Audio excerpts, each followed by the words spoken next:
Acaba de perder el Ministerio de Gobernación. Bueno, queridos amigos, muchas gracias por venir, por acompañarme en esta noche. Muchas gracias a NACAE. Se dice rápido, pero los profesores universitarios cubanos llegaron a ser en cierto momento, yo creo que hoy en día habrá un poco menos, llegaron a ser 3.000 en los Estados Unidos, que fue un aporte muy sustancial. Siempre se habla, y se habla bien y con acierto de los aportes económicos de los cubanos y del carácter empresarial que tienen muchos cubanos. Efectivamente es la minoría hispana que más empresas desarrolla, pero se olvida ese aspecto que a mí me parece muy importante, que es el aporte intelectual en el mundo universitario, en el mundo académico, en el mundo artístico. Y NACAE en ese sentido es una institución que hace una tremendísima labor en mantener unidos a muchos de estos profesores universitarios y profesores, algunos de high school. Me han pedido que reflexione en voz alta sobre la hispanidad. Y lo primero que hay que señalar siempre que se habla de este tema es que se trata de un concepto dinámico, de algo que va cambiando las generaciones con el tiempo. No es lo mismo cuando se habla de hispanidad en el 2009 que cuando hablaba de ese tema Marcelino Menéndez y Pelayo en el siglo XIX, a finales del siglo XIX. Sabemos, por supuesto, que estamos hablando de una familia de países que comparten el idioma, las tradiciones, las costumbres, que tienen un aire de familia. Basta recorrer un barrio de Barcelona o de Madrid y recordar de alguna manera Buenos Aires o La Habana o Ciudad de México o cualquiera de las capitales latinoamericanas. El ímpetu creador de España, que se manifestó de una manera tremenda en el terreno de la creación urbana, fue tan enérgico que 40 años después del descubrimiento ya todas las capitales latinoamericanas, lo que son hoy capitales latinoamericanas, estaban fundadas. Lo que quiere decir que ese país vivió con un pequeñísimo grupo de conquistadores que pasó en ese periodo, fueron unos 25.000 conquistadores. Lograron echar las bases de lo que fue el desarrollo urbano más espléndido y asombroso, por el breve periodo, por la intensidad y en algunos casos por el éxito. Todo esto viene, y también empezamos a acercarnos un poco más al concepto.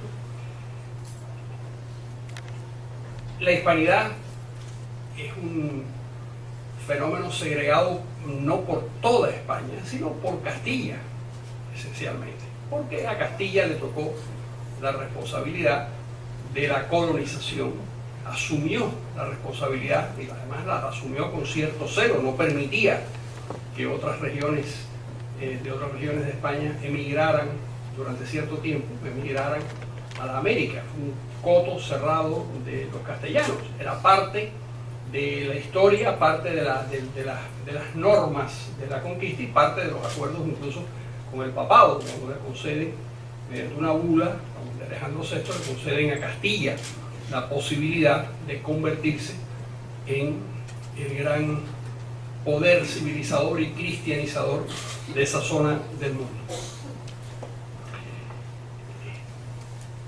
El tema es tan amplio que yo tengo que circunscribirlo, me hubiera gustado, incluso les confieso que cuando empecé a pensar qué es lo que iba a decir hoy, que fue anoche, como siempre ocurre, primero hice un bosquejo en el que incluía demasiados elementos y dije, bueno, tengo que estar hablando 4 horas, me van a tirar algo si sigo por ese camino, así que voy a empezar no con la definición, que hubiera sido lo bonito, lo interesante de cómo España fue llegando digamos, a conceptualizar la idea de la hispanidad, sino al punto en el que la hispanidad es una negación y es el momento del desarrollo de las repúblicas latinoamericanas. Es decir, España entra en una enorme crisis histórica de 1794 que se agudiza por la crisis con los franceses y la guerra con los franceses, se agudiza en 1808 con la invasión francesa en y ahí hay un desplome prácticamente completo que genera en América la independencia, la guerra de independencia. Empezamos, voy a quitar la chaqueta porque aquí hay mucho calor. ¿Quiera quitarse la chaqueta? Gracias, muchas gracias. En ese momento de los pueblos latinoamericanos, primero se lanzan no en contra de España, sino la primera reacción a la invasión de Napoleón en España es una reacción positiva, una reacción de respaldo a Carlos IV y sobre todo a Fernando VII. Pero inmediatamente eso deriva, a los pocos meses eso deriva de gritar viva Fernando VII, abajo España y abajo la monarquía española. Es decir, inmediatamente fue un paso muy rápido, y ahí comienza un proceso de negación de los valores de la hispanidad. Y pareció durante prácticamente todo el siglo XIX que España había sido un factor negativo en el desarrollo de los pueblos latinoamericanos. Fue una convicción bastante generalizada que tuvo a sus pensadores y a sus exponentes más claros en Lastarria en Chile, por ejemplo, o Sarmiento y Alberdi en Argentina, que negaban los valores fundamentales de la civilización española y pedían europeos de otra naturaleza. Muchas gracias. Para eso saqué yo un doctorado.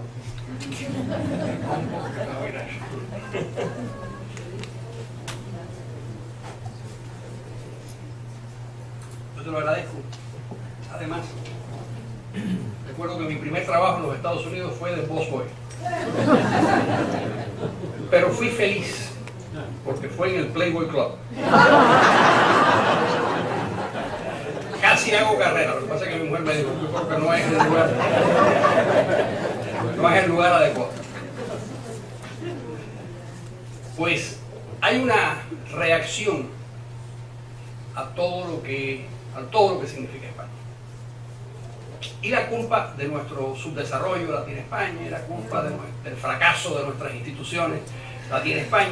En cierto momento eso se sustituye, por lo menos en una porción de América, con otro culpable. Los culpables son los indígenas, tenemos un peso en nuestra cultura que son las poblaciones indígenas, pero mientras todo eso se decía y eso formaba parte del debate, mientras tanto la fuerza de la civilización hispana seguía funcionando dentro de nuestras repúblicas. Cuando uno recuerda que en el 1820, cuando ya prácticamente están formadas todas las repúblicas latinoamericanas o están a punto de formarse, de cada 3 personas que vivían en América, 2 no hablaban español. Es decir, la hispanización del continente es fundamentalmente la obra de los republicanos, la obra de los latinoamericanos ya convertidos en independientes. La continuación, con todos los fallos, con todos los problemas del ímpetu urbanizador por una parte, de las instituciones que continúan desenvolviéndose pese a todos los conflictos y los caudillos y las guerras civiles, todo eso sigue siendo lógicamente de donde único podía proceder, que era de nuestra experiencia y de nuestro mundo hispano. Los españoles entran en una crisis muy seria a lo largo del siglo XIX que los hace asumir en gran medida ese complejo de inferioridad de esta es una civilización que no tiene destino, que no puede funcionar, que no tiene que funcionar, que no tiene posibilidades de competir con la Inglaterra, por supuesto, que era el gran poder del siglo XIX, con los Estados Unidos, que se está convirtiendo en una nación muy importantes, por supuesto con Francia. España se va empequeñeciendo en la medida, la propia percepción de los españoles, que cada vez más crítica, en la medida en que los fracasos institucionales españoles se van aumentando. Esto hay un creciendo a lo largo de todo el siglo XIX. Se produce el colapso de la monarquía en 1868, que cuando los cubanos se levantan en armas, poco tiempo después cae Isabel II en España. Se importa un rey, Amadeo de Saboya, para que resuelva los problemas, y el pobre rey tiene dos frases muy buenas. Una de ellas es: esto es una jaula de locos, un pobre, y la otra es: han traído un pobre príncipe italiano a gobernar a 6, a 8 millones de reyes españoles. Y sencillamente se va y se larga. Y ahí se establece, en 1873, en medio de esa enorme decadencia, se establece la Primera República, que es el caos total, el caos más absoluto, por la guerra de Cuba por un lado, por la guerra carlista por otro lado, por la crisis de los cantones. Cartagena, en Murcia, declara su independencia y pide ser absorbida por los Estados Unidos y convertirse en un estado de la Unión. Los americanos salen corriendo a averiguar qué cosa es Cartagena, dónde está, qué se hace con eso, nadie tiene la menor idea. Cosa absolutamente loca. Es decir, España está en un periodo de una crisis tan grande que el primer presidente, y esto es una anécdota terrible, pero es una anécdota que hay que contarla con las palabras que las dijo, y ustedes me van a perdonar, pero afortunadamente todos somos adultos, desgraciadamente todos somos demasiado adultos. Quisiéramos ser menos adultos. Por lo menos que nos juzgaran, a través de lo que dicen los jueces aquí, que nos juzgaran como jóvenes, en vez de como adultos. El primer presidente de la Primera República Española fue Estanislao Figuera, un catalán. Y la locura era tan grande, y el desorden era tan grande, que la frase con la que él se despide del gobierno de España, y me van a perdonar, pero es así están los libros de historia, afortunadamente la dijo en catalán, así que no la voy a decir en catalán, pero la voy a decir en español. Dijo: señores, renuncio porque estoy hasta los cojones de todos nosotros. Se fue a Atocha, Atocha es una estación de trenes, agarró el tren y se fue para París. Y se acabó. En medio de aquello intentaron promulgar ponerse de acuerdo cómo iban a definir la hispanidad, si no se ponían de acuerdo para definir qué era España. Los catalanes tenían una opinión, por supuesto los andaluces tenían otra, los vascos tenían otra, y aquello fue un guirigay tremendo. Y hay uno de los grandes personajes de la historia española, que es Antonio Cano del Castillo, un verdadero príncipe de la política, adversario de los cubanos por razones que nosotros conocemos, pero un extraordinario, uno de los grandes políticos de la Europa de su tiempo. Además, una cabeza privilegiada. Y en medio de la discusión sobre la definición del español, ¿qué es un español? Había una gran pelea sobre, nadie se ponía de acuerdo que era un español. Él pide que en la Constitución española se anote la siguiente definición: español es todo aquel que no puede ser otra cosa. Así que se imaginan ustedes cómo definir la hispanidad en ese momento y en esos términos, y en esa crisis tan profunda.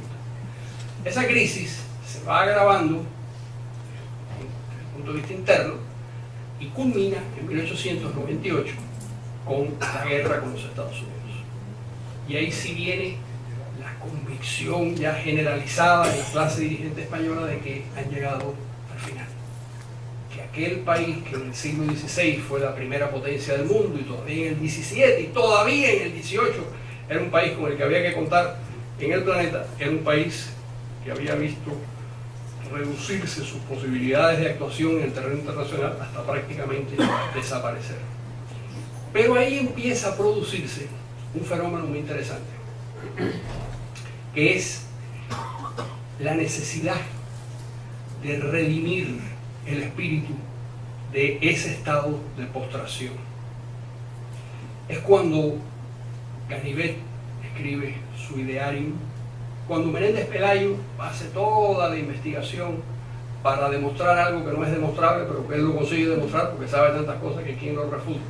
Y es que España había hecho grandes aportes en el terreno científico y técnico del mundo, Era muy difícil decirle a don Marcelino que aquello no era cierto porque había acumulado una cantidad de información realmente extraordinaria.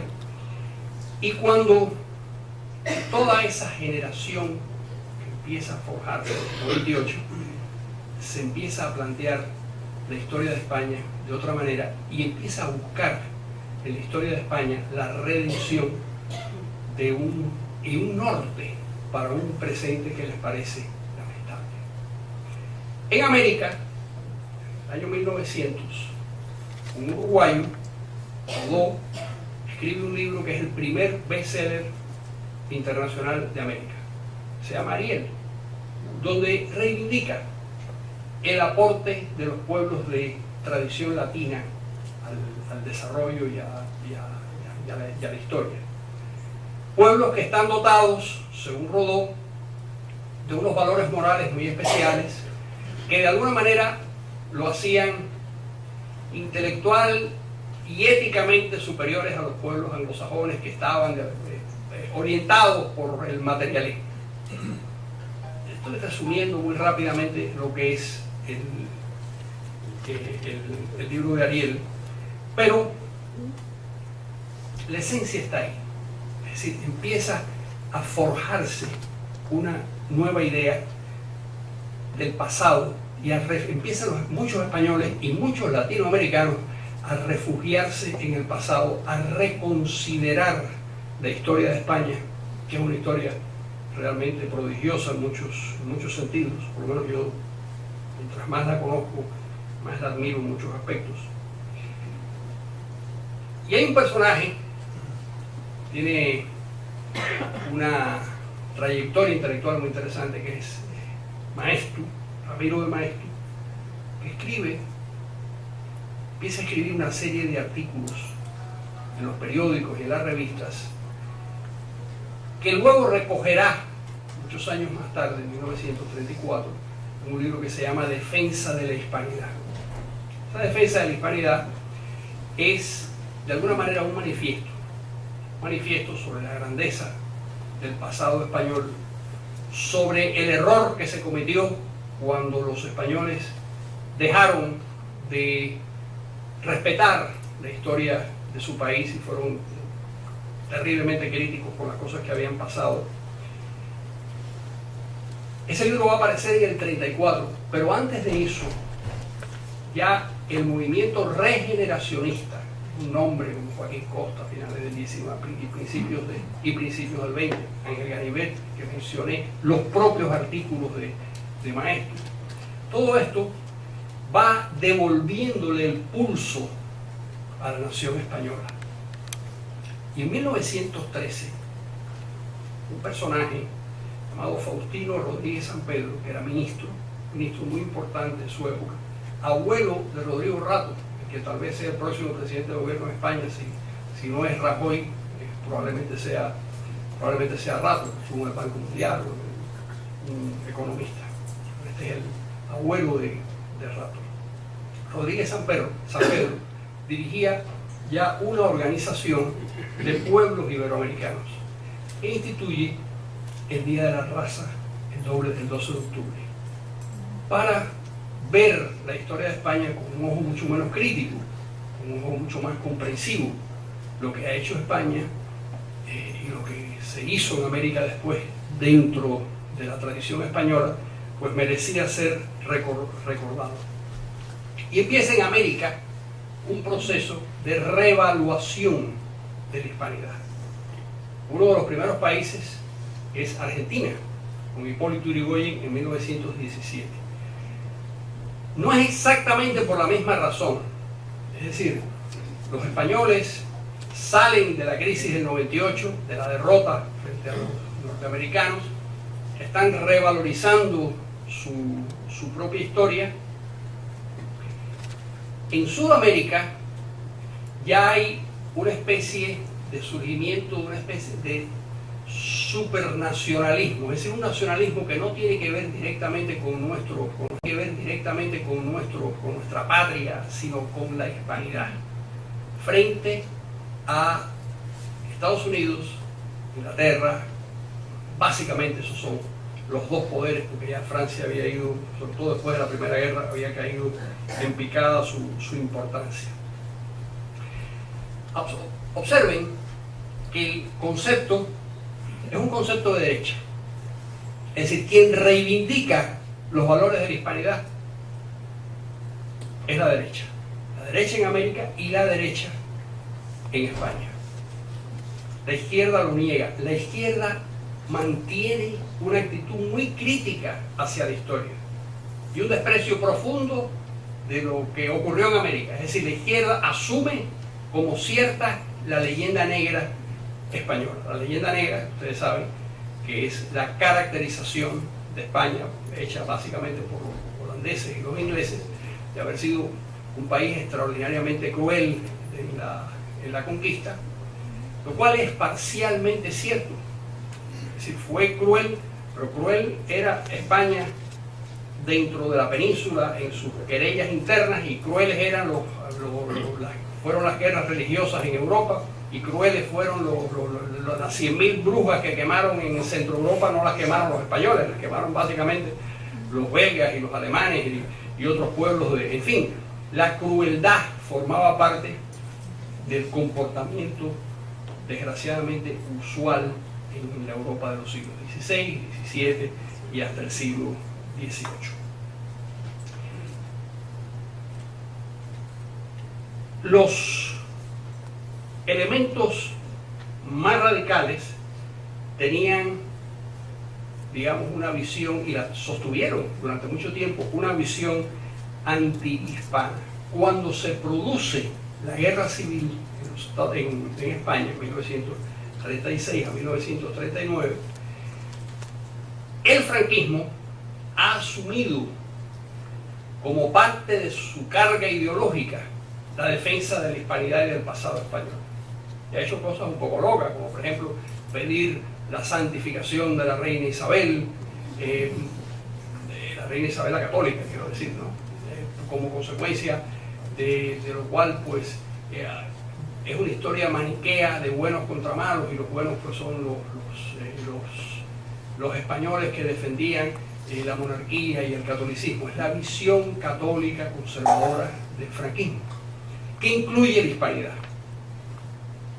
La izquierda republicana, la izquierda antifranquista, se aleja de esa percepción. Y ahí hay una dicotomía importante.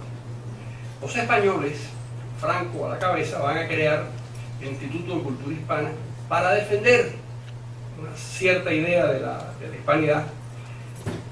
Y en 1958 ya van a cambiar esa denominación un poco absurda del Día de la Raza.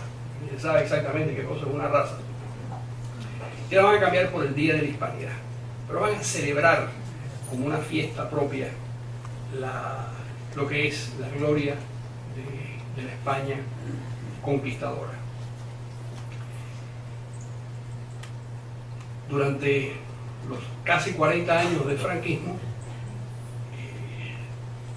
la hispanidad va a estar secuestrada por esa tendencia política, y en América Latina tendrá una pulsión más baja.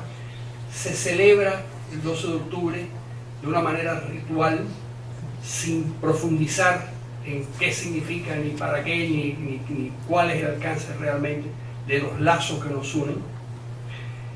Pero en 1975, en noviembre del 75, se muere el señor Franco, empieza el tránsito hacia la democracia, y ahí nos encontramos con que en la medida en el que el país se democratiza y la izquierda llega al poder en 1982 con Felipe González, con el Partido Socialista, desaparece prácticamente la pulsión hispanista dentro de lo que es la clase política española, porque era el discurso que se asimilaba al viejo gobierno de Franco.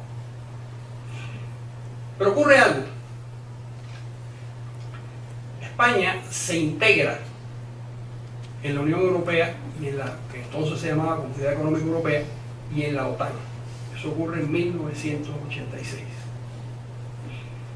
España empieza a jugar un papel mediano dentro de una institución en donde los grandes jugadores son Alemania, Francia, Inglaterra, Italia en alguna medida, pero sobre todo Alemania y Francia. Inglaterra, por supuesto, son los tres grandes países. Y Felipe González empieza a pensar que España no tiene un balcón en el cual predicar su grandeza ni proclamar su importancia, porque dentro de la Comunidad Europea o dentro de la OTAN es un poder medio, el poder que tiene, que es el que tiene por su población, por su per cápita, por su poderío militar, en fin, el que tiene. Y empiezan a acariciar la idea de revivir algún tipo de mecanismo en el que se vuelva de alguna manera a valorar la importancia de la hispanidad. Empieza a barruentarse la idea de las cumbres iberoamericanas.